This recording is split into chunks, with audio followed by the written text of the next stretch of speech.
তোমার চেয়ারম্যান যদি জানতো যে নেতৃত্ব কত কঠিন, তাহলে 3 ঘন্টা নেতৃত্ব দিত না।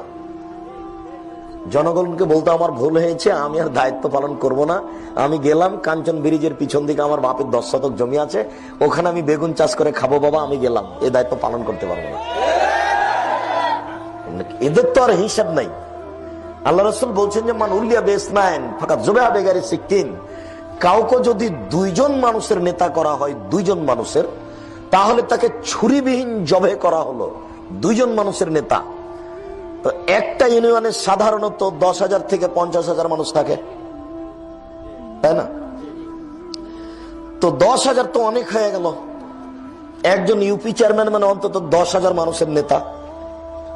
তো আল্লাহর নবী বলছেন যদি কাউকে 2 জনের নেতা করা হয়, তাহলে যাকে নেতা করা হলো তাকে ছুরি ছাড়াই জবে করা হলো। আব্দুর রাজ্জাক সাহেব, এই বাক্যটার সারমর্ম কি? যে আল্লাহর নবী নিজে বললেন যে তাকে ছুরি ছাড়াই জবে করা হলো, এই বাক্যটা একটু বুঝিয়ে বলেন তো।